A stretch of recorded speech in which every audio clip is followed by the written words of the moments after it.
Sir, നമുക്കറിയാം P Chidambaram വളരെ മുതിർന്ന ഒരു കോൺഗ്രസ് നേതാവാണ്. പലപ്പോഴും അദ്ദേഹത്തിൻ്റെ നിലപാടുകൾ വ്യക്തമാണ്. കോൺഗ്രസിനെ വിട്ട് മറ്റൊരു തരത്തിലും അദ്ദേഹം ഒരു പരാമർശവും അങ്ങനെ നടത്തിയതായിട്ട് കേട്ടറിയില്ല. പക്ഷേ ഇപ്പോൾ അദ്ദേഹം ആദ്യമായിട്ട് BJPയെ അനുകൂലിച്ചുകൊണ്ടുള്ളൊരു പ്രസ്താവനയായിട്ടാണ് വന്നിരിക്കുന്നത്. ഒപ്പം തന്നെ ഇന്ത്യ മുന്നണി തകർച്ചയിലാണെന്നും ഒരു ദുർബല സഖ്യമാണെന്നും കൂടി പറയുന്നുണ്ട്. മാത്രമല്ല BJPയെ പോലെ അതിശക്തമായി സംഘടിച്ച മറ്റൊരു രാഷ്ട്രീയ പാർട്ടിയില്ല എന്നുള്ള ഒരു പരാമർശവും കൂടെ നടത്തുന്നു. തീർച്ചയായിട്ടും സാധാരണഗതിയിൽ കോൺഗ്രസ് നേതാക്കളിൽ നിന്ന് സത്യം പുറത്തു വരാറില്ല. കോൺഗ്രസ് പാർട്ടിയിൽ വാസ്തവത്തിൽ ഇപ്പോൾ അവശേഷിച്ചിരിക്കുന്നത്, നേരത്തെ ഉണ്ടായിരുന്നു, അവരെല്ലാം പോയി കഴിഞ്ഞു, അവശേഷിച്ചിരിക്കുന്ന സ്ഥിതപ്രജ്ഞതയുള്ള രണ്ട് നേതാക്കളെന്ന് പറയാവുന്നത് ഒന്ന് ഡോക്ടർ ശശി തരൂർ എന്നും മറ്റത് പി ചിദംബരവുമാണ്. ഇന്ത്യയുടെ പ്രഗത്ഭനായ കാര്യവിവരമുള്ള ധനകാര്യമന്ത്രിയാണ്. മകന് വേണ്ടി കീർത്തി ചിദംബരത്തിന് വേണ്ടി അല്പം അഴിമതിയിൽ പെട്ടുപോയി എന്നുള്ളത് ഒഴിച്ചാൽ അദ്ദേഹം നല്ല കഴിവുറ്റ മന്ത്രി തന്നെയാണ്. ശിവഗംഗയിൽ നിന്ന് പതിവായിട്ട് ജയിച്ച് ജനപിന്തുണ ആർജിച്ച ഒരു വ്യക്തിത്വം കൂടിയാണ് അദ്ദേഹം. ബുദ്ധിജീവിയാണെന്നുള്ള കാര്യത്തിൽ തർക്കമില്ല. ആ ബുദ്ധി ചിലപ്പോൾ അഴിമതിക്ക് ഉപയോഗിച്ചിട്ടുണ്ടോ എന്നുള്ളത് ഇപ്പോൾ അന്വേഷണം നടക്കുക. അത് അന്വേഷണം നടത്തുന്ന സംഘം പറയട്ടെ, CBI സംഘം പറയട്ടെ, അല്ലെങ്കിൽ ED പറയട്ടെ, അതവിടെ വിടാം നമുക്ക്. പക്ഷേ ഇദ്ദേഹം ഈ പറഞ്ഞിരിക്കുന്ന കാര്യം ഒരു കോൺഗ്രസ്സുകാരനും ഇന്ന് വരെ അകത്തോ പുറത്തോ പറയാത്ത കാര്യമാണ്. കോൺഗ്രസ്സിൽ നിന്ന് പുറത്തു പോയിട്ടുള്ള ആളുകൾ പോലും പറയാത്ത ഒരു ഞെട്ടിപ്പിക്കുന്ന കാര്യമാണ് പി ചിദംബരം പറഞ്ഞിരിക്കുന്നത്. ഡോക്ടർ ശശി തരൂർ പാകിസ്ഥാനുമായുള്ള ഇന്ത്യയുടെ യുദ്ധത്തിൽ ഇന്ത്യ എടുത്ത നിലപാടുകളെ പ്രശംസിച്ചുകൊണ്ട് പലവട്ടം പറഞ്ഞുവെങ്കിലും അതിനേക്കാളൊക്കെ വളരെ കോൺഗ്രസിനെ ലജ്ജിപ്പിച്ച് തല താഴ്ത്തേണ്ട ഒരു കാര്യമാണ് ഇദ്ദേഹം പറഞ്ഞത്. അടിമുടി കോൺഗ്രസിനെ വിമർശിച്ച് തകർത്തിരിക്കുകയാണ് അദ്ദേഹം. നോക്കൂ, ഈ ഇന്ത്യ മുന്നണി ഒന്ന് കൊണ്ടുവന്നുകൊണ്ട് BJPയെ തകർക്കാം, അങ്ങനെ രാഹുൽ ഗാന്ധിക്ക് പ്രധാനമന്ത്രിയാകാം എന്നുള്ളതായിരുന്നു അവരുടെ ലക്ഷ്യം. ഇപ്പോഴുള്ള ലക്ഷ്യവും അതുതന്നെയാണ്. ഇന്ത്യ മുന്നണി എന്ന് പറയുന്നത് അവർക്ക് രാഹുൽ ഗാന്ധിക്ക് അധികാരത്തിൻ്റെ ഏണിയിലേക്ക് കയറാനുള്ള ഒരു മാർഗം മാത്രമാണ്. അത് ഒരു കോണി അല്ലെങ്കിൽ ഏണി മാത്രമാണ്. അവരങ്ങനെയാണ് അവരുടെ കോൺസെപ്റ്റ്. ആ രീതിയിലാണ് വരുന്ന കാര്യങ്ങൾ മുന്നോട്ട് രാഷ്ട്രീയമായിട്ട് കരുനീക്കങ്ങൾ നടത്തിക്കൊണ്ടിരിക്കുന്നത്. ഈ ഒരു സന്ദർഭത്തിലാണ് അദ്ദേഹം പറയുന്നത്, ഇന്ത്യ മുന്നണി എന്നൊരു മുന്നണി ഈ രാജ്യത്തുണ്ടോ എന്ന് പോലും സംശയമാണ്. അത് കൊഹസീവല്ല എന്ന് പറഞ്ഞാൽ ഐക്യമുള്ളതല്ല, ഒന്നിച്ചു നിൽക്കുന്നതല്ല. ഇന്ത്യ മുന്നണി ഉണ്ടോ എന്ന് പോലും ഇപ്പം നമുക്ക് തപ്പി നോക്കണമെന്നൊരു രാഷ്ട്രീയ നേതാവ് കോൺഗ്രസിൻ്റേത് മുൻ മന്ത്രി പറയുമ്പോൾ, ഒരുപക്ഷെ പ്രധാനമന്ത്രി ആവാൻ വരെ പ്രതാപമുള്ള ഒരാൾ, മുൻ ധനകാര്യമന്ത്രിയാണ്, പറയുമ്പോൾ അതിനർത്ഥം കോൺഗ്രസ് ഉണ്ടോ എന്ന് പോലും തപ്പി നോക്കണമെന്ന് തന്നെയാണ്. തൻ്റെ പാർട്ടിയുടെ അസ്തിത്വത്തെ പോലും ചോദ്യം ചെയ്യുന്ന ഒരു ചോദ്യം അദ്ദേഹം ചോദിച്ചിരിക്കുന്നത്. ഇന്ത്യ മുന്നണിയിലെ പ്രബല കക്ഷിയായിട്ട് സ്വയം ചമഞ്ഞിരിക്കുന്നത് കോൺഗ്രസ് പാർട്ടിയാണ്. ഇതിൻ്റെ ഐക്യത്തിന് വേണ്ടിയിട്ട് ഒരുപാട് ത്യാഗം സഹിച്ച പാർട്ടിയും കോൺഗ്രസ് തന്നെയാണ്. അതുൾപ്പെടെയുള്ള പാർട്ടികൾ ഉണ്ടോ എന്ന് തപ്പി നോക്കണമെന്ന് പറയുമ്പോൾ അതിൻ്റെ അർത്ഥം എന്താ? സ്വയം തൻ്റെ പാർട്ടിയെ കൂടെ പരിഹാസത്തിന് വിധേയമാക്കിയിരിക്കുക, മറ്റു പാർട്ടികളെ മാത്രമല്ല. അങ്ങനൊരു അതേസമയം തന്നെ അദ്ദേഹം പറഞ്ഞു, പോട്ടെ, അതിനേക്കാൾ ക്രൂരമായിട്ടുള്ള ഒന്ന് അദ്ദേഹം പറഞ്ഞത്, ഇടിവെട്ടിയവൻ്റെ തലയിൽ പാമ്പ് കടിച്ചു എന്ന് പറയുന്ന പോലെ അടുത്ത വാക്യം നോക്കൂ. ഇന്ന് BJP എന്ന് പറയുന്നത് it's a formidable party. There is no other formidable party to challenge the BJP no. Rahul Gandhi പറഞ്ഞത് മുഴുവൻ അപ്പാടെ തകർത്ത് ഭസ്മമാക്കി കളഞ്ഞിരിക്കുകയാണ്. നമ്മുടെ 800 മിസൈൽ സീരീസ് ഉണ്ടല്ലോ റഷ്യ തന്നത്, മിസൈൽ സീരീസ് അല്ല, വ്യോമ പ്രതിരോധ സംവിധാനം എങ്ങനെ പാകിസ്ഥാൻ്റെ വിമാനങ്ങളെ തകർത്തോ അതുപോലെ തകർക്കലാണ് അദ്ദേഹത്തിൻ്റെ വാക്കുകൾ. സ്റ്റേജിൽ നിന്നുള്ള വാക്കുകളാണ്, ചാനലിനോട് പറയുന്നതല്ല, ഒരു ഓഡിയൻസിനെ അഡ്രസ്സ് ചെയ്ത് പറയുന്നതാണ്.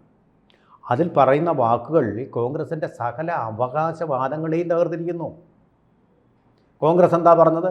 ഇന്ത്യ മുന്നണി എന്ന് പറയുന്ന മുന്നണിയുടെ മുന്നേറ്റം കൊണ്ട്, ഞങ്ങളുടെ നേതൃത്വത്തിൽ നടത്തിയ മുന്നേറ്റം കൊണ്ട് BJPയുടെ ഭൂരിപക്ഷം എന്ന് പറയുന്നത് ഇല്ലാതാക്കി. NDAക്ക് സ്വന്തമായിട്ട് ഭരണഘടന ഭേദഗതി ചെയ്യാനുള്ള ഭൂരിപക്ഷം ഞങ്ങൾ നഷ്ടമാക്കി. അതുകൊണ്ട് ഇനി ഭരണഘടനയെ മാനിക്കും മോദി ഞങ്ങൾ മോദിയെ വരുതിയിലാക്കിയെന്നാണ് പറഞ്ഞത്. ഇപ്പോൾ പറയുന്നത് പി ചിദംബരം പറയുന്നത് മോദി എന്ന് പറയുന്ന പ്രധാനമന്ത്രിയുടെ പാർട്ടി സർവ്വശക്തിയും ആർജിച്ചിരിക്കുന്നു, ഓർഗനൈസ്ഡാണ്, ഓർഗനൈസ്ഡാണ്. അതിനെ വെല്ലുവിളിക്കാനോ പ്രതിരോധിക്കാനോ ഒരൊറ്റ കക്ഷി പോലുമില്ല. അതിനെതിരെ കൂട്ടായി നിന്ന ഇന്ത്യ മുന്നണിയെ ഇപ്പോൾ തപ്പിയാൽ എവിടെയെന്ന് കണ്ടുപിടിക്കാൻ കഴിയില്ല എന്ന് പറഞ്ഞാൽ അതിപ്പരം കോൺഗ്രസിനെ ലജ്ജിപ്പിക്കേണ്ട ഒരു സംഭവം വേറെ ഉണ്ടോ? സർ പറഞ്ഞത് ശരിയാണ്. BJPയെ തകർക്കാൻ മാത്രമല്ല, ഒരു അധികാരത്തിലെത്താൻ വേണ്ടി കോൺഗ്രസ് നടത്തിയ ഒരുപാട് ലക്ഷ്യങ്ങളുണ്ടായിരുന്നെങ്കിലും അല്ല ഒരു ലക്ഷ്യം മാത്രം കണ്ടത് ഘടകകക്ഷി ഉൾപ്പെടെയുള്ള ഈ ഒരു ഇന്ത്യ മുന്നണി, ഇന്ത്യ എന്ന് പറയുന്ന ഇന്ത്യ അലയൻസ് എന്നുള്ള രീതിയിൽ നമ്മൾ പറയുന്നുണ്ടെങ്കിലും ഇത്രയും പാർട്ടികൾ അല്ലെങ്കിൽ ഇത്രയും ഘടകകക്ഷികൾ ഉൾപ്പെടെയുള്ളവർ ഈ ഒരു കോൺഗ്രസിലേക്ക് വന്നിട്ട് കൂടി രക്ഷപ്പെടുന്നില്ലല്ലോ എന്നുള്ളതാണ്. അതാണ് അതിനെ കൊഹസീവായിട്ടൊരു ഫോഴ്സായിട്ട് നിൽക്കാൻ കഴിയില്ല. അത് മറ്റൊന്നുമല്ല, ജനതാ പാർട്ടി എങ്ങനെ തകർന്നു പോയി. അതിന് കോൺഗ്രസിനോടുള്ള വൈരാഗ്യം കൊണ്ട് ചേർന്ന കുറേ കക്ഷികൾ ചേർന്നുള്ള മുന്നണിയാണ് തകർന്ന് തരിപ്പണമായി പോയി.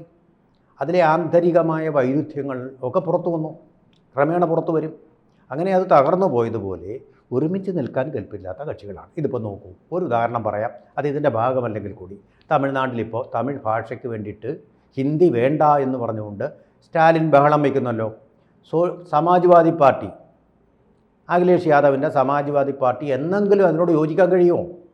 അവർക്ക് വേണ്ട ഭാഷ ഹിന്ദിയാണ്. ശരിക്കും പറഞ്ഞാൽ കോൺഗ്രസിന് ഇപ്പം നമുക്കറിയാം, ഒരു സാമ്പാറിൽ വിവിധ കഷ്ണങ്ങൾ ചേരുമ്പോഴാണ് അതിന് സ്വാദ് കൂടുന്നത്. പക്ഷെ ഏതെങ്കിലും ഒരു കഷ്ണത്തിന് ഒക്കെ ഫോൾട്ടുകൾ വരുമ്പം ഇതിൽ ചില കഷ്ണങ്ങൾ കുറവ്, ചില കഷ്ണങ്ങൾ കൂടുതൽ, അല്ലെങ്കിൽ ഉപ്പ് കുറവ്, ഉപ്പ് കൂടുതൽ, അപ്പൊ ഇതെല്ലാം വരുമ്പോഴാണ് ഒരു സാമ്പാർ നല്ല സ്വാദോട് കൂടി നമുക്ക് കിട്ടുന്നത്. പക്ഷെ ഇതിനകത്തുള്ള ഈ കലക്കൽ എന്ന് പറയുന്നത് പല ഗ്രൂപ്പുകൾ വന്ന് അമിതവും കൂടുതലും കുറവും ഇതിനകത്ത് ആവശ്യമില്ലാത്തതും ഒക്കെ ചേർത്ത് സാമ്പാറിനെ വേറൊരു വിഭവമാക്കി, എന്ന് വെച്ചാൽ രുചിച്ചു പോലും നോക്കാൻ പറ്റാത്ത അവസ്ഥയിലാക്കി എന്നുള്ളതല്ലേ. കുളിനറി ആയിട്ടുള്ള എക്സാമ്പിളിലേക്ക് നമ്മൾ പോകുമ്പോൾ ഒരു കാര്യം ശ്രദ്ധിക്കണം. സാമ്പാറിൽ ഇത് ചേരുവകളെല്ലാം നല്ല രീതിയിൽ ചേർന്ന് കഴിഞ്ഞാൽ it is A cohesive foods. അതാണ് അതിൻ്റെ സ്വാദെന്ന് പറയുന്ന ഗുണം. പക്ഷേ ഇവിടെ മോരും മുതിരയും പോലെ ഒരിക്കലും ചേരാത്ത രണ്ടിനെ ചേർത്തിണക്കാൻ ശ്രമിക്കുക. അതാണ് ഞാൻ പറഞ്ഞത്, വൈരുദ്ധ്യങ്ങളുടെ, ആന്തരിക വൈരുദ്ധ്യങ്ങളുടെ പാർട്ടികളുടെ ഒരു സംഘാതമാണ്. അവിടെയാണ് ഈ കുഴപ്പം വരുന്നത്. അതുകൊണ്ടാണ് അതിനെ തപ്പിയാൽ പോലും കാണാൻ പറ്റാത്ത അവസ്ഥയിലേക്ക്, ഐക്യത്തിൻ്റെ ഒരു കാഹളം ഉതിർക്കാൻ കഴിയാത്ത ഒരു അവസ്ഥയിലേക്ക് അത് നിബന്ധിച്ചിരിക്കുന്നു. അതുകൊണ്ട് അതിനെ കാണാൻ പറ്റില്ല എന്ന് വളരെ സ്റ്റഡീഡ്, പൊളിറ്റിക്കലി വെൽ സ്റ്റഡീഡ് ആയിട്ടുള്ള ഒരു സ്റ്റേറ്റ്മെൻറ്റാണ്. അപ്പോൾ BJP അതേസമയം ശക്തി ആർജിക്കുകയും ഒറ്റക്കെട്ടായിട്ട് നിൽക്കുകയും ചെയ്യുന്നു. ഇതിപ്പം പറയാൻ കാര്യം എന്തെന്ന് വെച്ചാൽ, ഈ നമ്മുടെ ഓപ്പറേഷൻ സിന്ദൂറോടുകൂടി BJPയുടെയും മോദിയുടെയും ശക്തി, ജനപ്രിയത വളരെയധികം വർദ്ധിച്ചിരിക്കുന്നു. ഇനി ഒരു തെരഞ്ഞെടുപ്പിൽ ഇന്ത്യ മുന്നണിക്ക് കടന്നു കൂടാൻ കഴിയില്ല എന്നുള്ള ഉറപ്പിച്ചു കഴിഞ്ഞു. അപ്പോൾ ഇനി ചിദംബരത്തിൻ്റെ പേരിൽ കേസുണ്ട്, ED കേസുണ്ട്, CBI കേസുണ്ട്.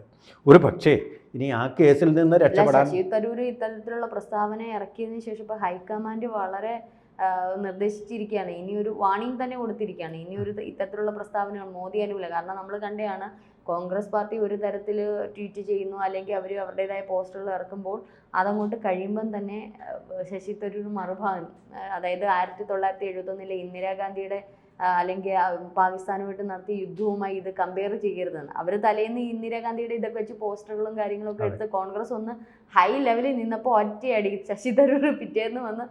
അപ്പം ഇത്തരത്തിൽ ആ ഒരു ഇരു പ്രസ്താവനകൾ കോൺഗ്രസിനകത്ത് തന്നെ വന്നത് അവർക്ക് വല്ലാത്തൊരു തകർച്ചയാണ്. അതിലും ഇപ്പം സാർ പറഞ്ഞതുപോലെ ഈ ഒരു ഇന്ത്യ പാക് സംഘർഷത്തിൽ മോദി ഒരു ഹൈപ്പിലെത്തിയിരിക്കും, ഒരു നല്ലൊരു ഹൈ ലെവലിൽ തന്നെ എത്തിയിരിക്കും. ഇതിനിടയ്ക്ക് ഇതേപോലെ അടിച്ചിടാൻ കോൺഗ്രസിനകത്തുള്ള നേതാക്കൾ തന്നെ അവരുടെ കുഴി മാന്തുകയല്ലേ. തീർച്ചയായിട്ടും. ഞാൻ ഒരു ഉദാഹരണം പറയാം, കാരണം ആളുകൾക്ക് പെട്ടെന്ന് മനസ്സിലാവാൻ വേണ്ടി. അതായത്